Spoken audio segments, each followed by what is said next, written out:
Okay. మీరు అన్నట్టుగా ఇంకా వాళ్ళు పెట్టే కొరీలు కావచ్చు, ఇప్పుడు ప్రభుత్వం నుంచి వచ్చిన ఈ గైడ్ లైన్స్ ప్రకారము ఎంతమంది లబ్ధి పొందారు, మిగతా వాళ్ళు మీరు చెప్పారనే కదా అమౌంట్ మేము అప్పు తీసుకున్నాము అనేసి అని ఈ రోడ్డు మీదకి వచ్చే వాళ్ళు కావచ్చు, మొత్తానికైతే ఒక తలనొప్పి అయితే స్టార్ట్ కాబోతుంది, అంతేనా? డెఫినెట్లీ కొంత అంటే ఒకవేళ ఈ కార్యక్రమం సరిగా జరగకపోతే దీనివల్ల జరిగిన లాభం కంటే ఎక్కువ నష్టం జరుగుతుంది.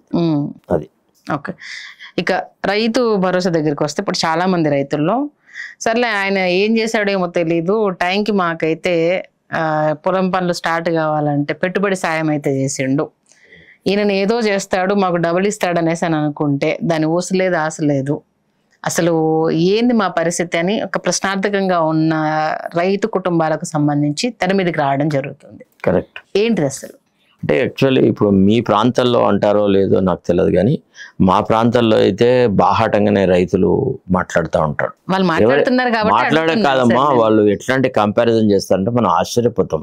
మా దగ్గర ఒక రైతు నాతో ఏమన్నాడు తెలుసా, సార్ ఆ తాగుబోతోడే నయం సార్ ఈ వదురుబోతోడు కంటే అంటున్నారు. అంటే ఒక వదురుబోతు కేవలం మాటలు మాత్రమే మాట్లాడతాడు, క్రియాశీలకంగా ఏం చేయడు, కార్యరూపం ఏది దాల్చదిన మాటలకి చిత్తశుద్ధి లేదు అనేటువంటి మాట ముఖ్యమంత్రి ఉత్త మాటల మనిషే అనేటువంటి భావన ఇవాళ గ్రామీణ రైతాంగంలోకి వచ్చిందమ్మా.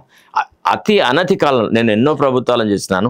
రైట్స్ 1983 నుంచి నేను జర్నలిజంలో ఉంటూ చాలా మంది ముఖ్యమంత్రి చూస్తున్నాను. ఎన్టీ రామారావు, అట్లా స్వర్గీయ రామారావు గారు, అంటే ఎన్నో ప్రభుత్వాలను చూసిన, ముఖ్యమంత్రికి దగ్గరగా ఉండి చూసినాను.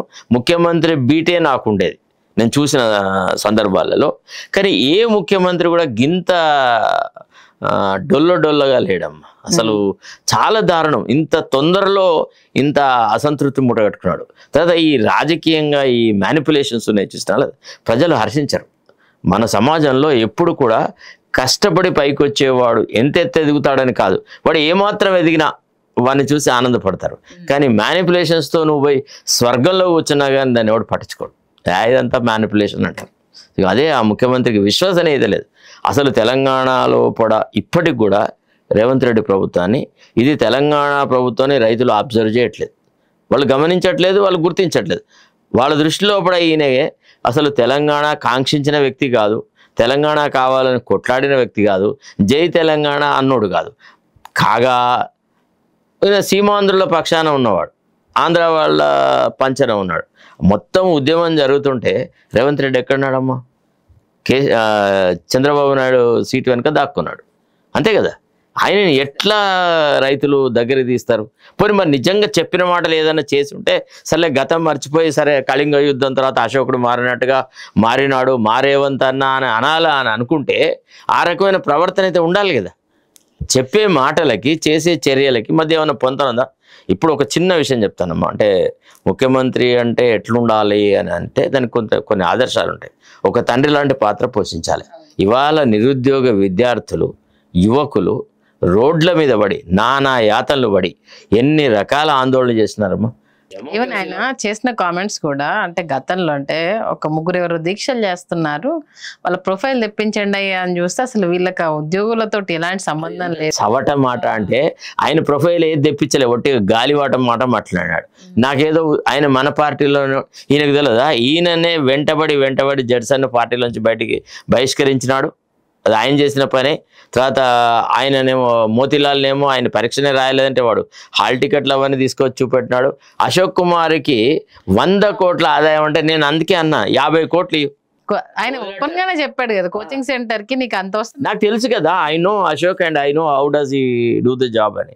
1000, 2000, 3000 అట్లా తీసుకొని ఆయన కోచింగ్ ఇస్తూ ఉంటాడమ్మా. అంటే ఈయన తనలాగా అందరూ కమర్షియల్ యాంగిల్లోనే జీవనం సాగిస్తారంటుంటే ఒక నీచమైన భావన ఉంది. నేనేమంటానంటే ప్రజాసేవలో ఒకవేళ నీవు అంతగా చురుకుగా లేకపోతే చేయలేకపోతే ప్రజాసేవలో నిమగ్నమైన వాళ్ళని అంత అపహాస్యం చేయబోకు. అది చాలా దారుణమైన పని. అట్లా మాట్లాడడము ముఖ్యమంత్రి స్థాయి వ్యక్తికి సరిపడదు. ఆయన చూద్దాం, ఆయనకి ఏమైనా స్పెషలైజ్డ్ కోచింగ్ ఇద్దాము అని అనుకుంటే వాడు ఏ పరీక్ష రాయట్లేదట. ఇప్పుడు ముఖ్యమంత్రి చెప్పాలి, ఆయనకి ఇన్ఫర్మేషన్ ఫర్నిష్ చేసింది ఎవడు? ఏమండి, ఒక ముఖ్యమంత్రి ఇన్ఫర్మేషన్ బేసిస్ మాట్లాడితే ఎదురు తిరగాది ఎవడు? అట్లాంటిది ఇటు ఒక ఆయన ఇచ్చిన స్టేట్మెంట్ కథం అవడలేదు, ఇమ్మీడియట్గా ఈయన చెప్పింది అబద్ధం అనే ఎవిడెన్స్ వాళ్ళు తీసుకొచ్చి ఇవాళ ప్రజాక్షేత్రంలో ఉంచినారు, సోషల్ మీడియాలో ఉంచినారు అంటే ముఖ్యమంత్రి ఎంత అబద్ధాల కోరు అనేటువంటి భావన వస్తుందా రాదు? Please do subscribe to Telugu Rajyam channel. Please do subscribe to Telugu Rajyam channel. Please do subscribe to Telugu Rajyam channel. Hi అండి, నేను మీ ఆర్పీని, నెల్లూరు పెద్దారెడ్డి చేపల పులుసు ఓనర్ని. మీరు తెలుగు రాజ్యం అనే ఈ యూట్యూబ్ ఛానల్ సబ్స్క్రైబ్ చేసుకుని మంచి మంచి వీడియోలతో వస్తారు. Thank you so much. Hi people, I'm Sonakshi Verma and you please watch Telugu Rajyam and please subscribe to the channel.